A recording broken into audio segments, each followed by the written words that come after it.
question who has one of the most stressful jobs in the world. When life or death hangs on the outcome, that's when you are definitely at the highest level of stress.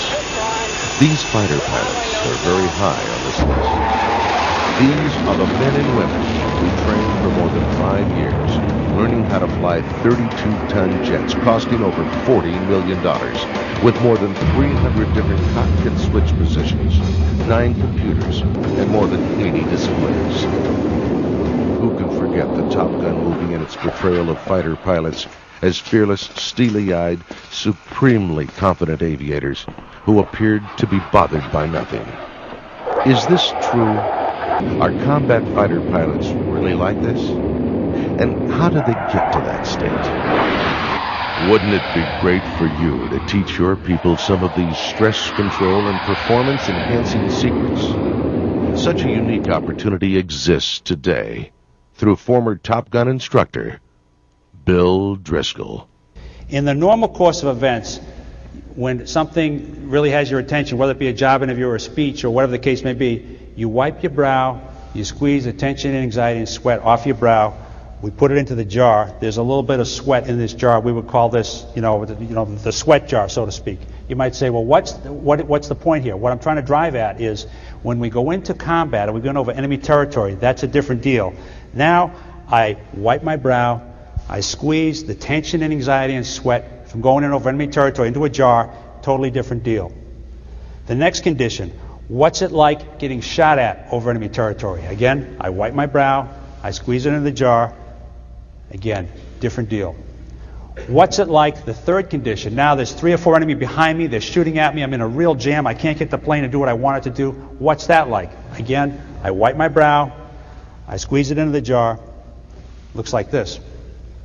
The fourth condition, what's it like now when I'm hit over enemy territory and the other enemy planes are coming in to finish me? You might think that jar 4 looks like this, but it doesn't.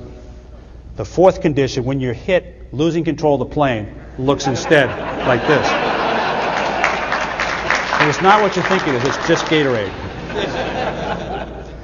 But the point I'm trying to make is, in the first 3 conditions, you can force the genie back down into the bottle. In the fourth condition, the genie's out of the bottle. Fear left unchecked causes panic.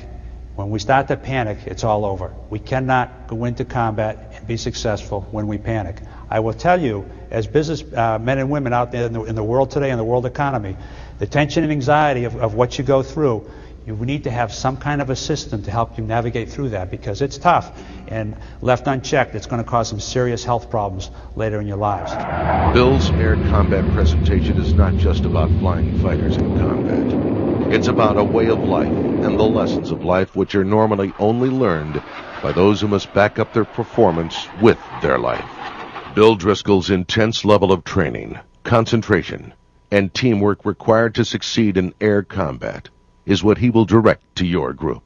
Bonnie Blair won 4 Olympic gold medals in 3 different Olympics. Nobody ever done that before or since. Dramatic what Bonnie did. And somebody asked Bonnie, they said, Bonnie, how did you do it? How did you dominate the world stage over 12 years and be the top person so long and so dramatically? And Bonnie said very simply, I kept 3 things in mind. Number 1, I approached each practice like it was the last practice before leaving for the Olympics. You know how productive we all are the day before going on vacation? That's how she approached each practice. Number 2, she said, I approached each competition like it was the Olympics. So when I got there, in my mind, I'd been there many times before. And the third thing she said was, I was willing to not put out a good effort or a really good effort. I wanted to push myself as hard as I could to see how far I could take it.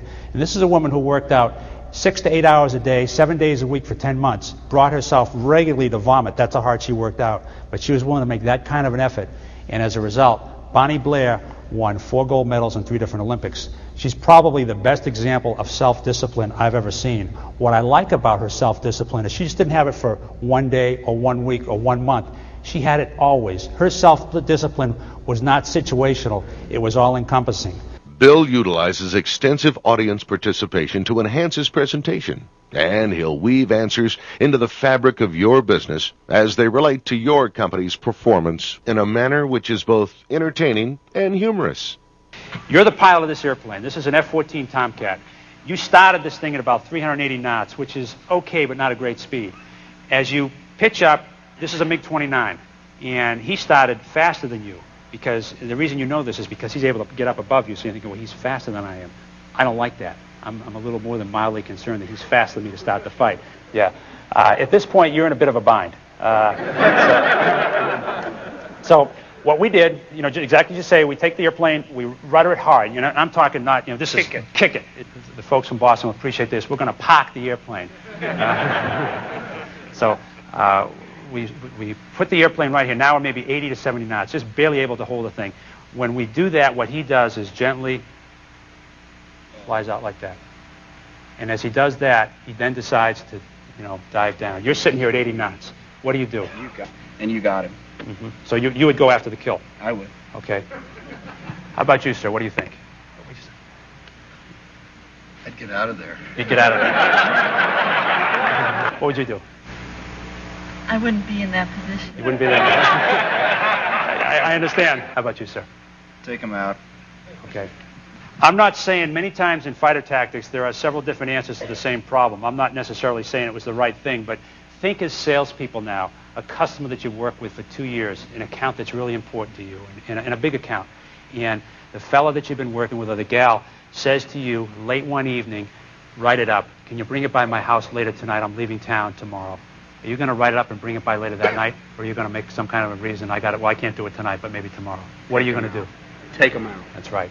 The lesson of all this is when it matters most, as it did in this case, and one big mistake was going to finish us off, no matter what, don't ever quit.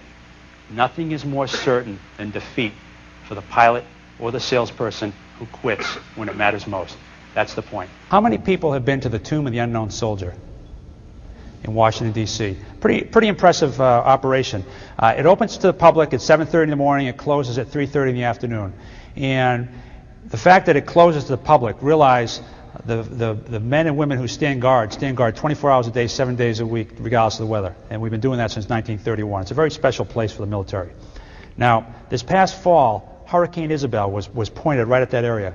So one of the generals called up the commanding officer of this regiment, who was a major, and said, "Major, I want you to stand down the watch. They're forecasting winds of more than 125 miles an hour, rain of more than 4 inches per hour. Stand down the watch. I don't want to put the men at risk."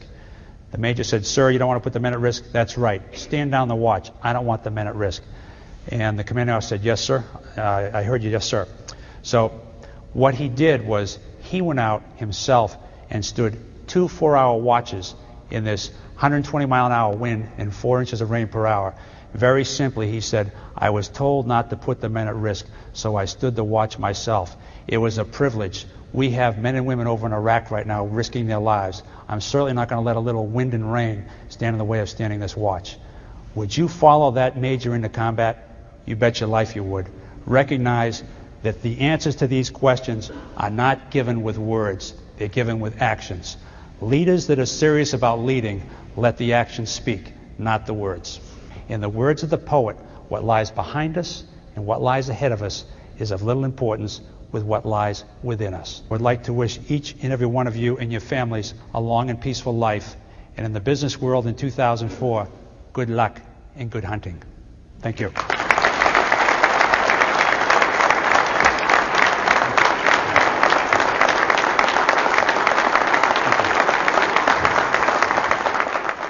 Bill's message is based on his own combat experiences. On one of his combat missions, Bill, along with 5 other Navy fighters, was jumped by 24 enemy fighters. A huge dogfight ensued. When it was over, the Navy fighters shot down 6 enemy planes with no shoot-downs by the enemy. Bill and his pilot shot down 3 of those enemy jets. They also saved the lives of 2 severely threatened squadron mates by initiating several suicidal counterattacks against enemy fighters. For this action, Bill Driscol was nominated for the Medal of Honor. He is incidentally one of the highest decorated living naval flight officers of the past 50 years. Bill believes the key concepts responsible for victory in air combat are equally valid for success in business. Competition in today's global business environment is becoming increasingly more fierce and unforgiving. In the future, these conditions will only intensify. However, the underlying principles of any successful business have many similarities with Bill's work. Air combat is incredibly intense work. It's all about teamwork and doing the right thing at the right time under acute pressure. Your life or death hangs in the balance. But it's the little things that make such a big difference. Your people will be riveted to their seats during the air combat presentation. They'll walk away recharged and excited about their own unique challenges. And they'll never forget the key lessons of Bill Driscoll's air combat presentation. How to maximize your peak pressure performance.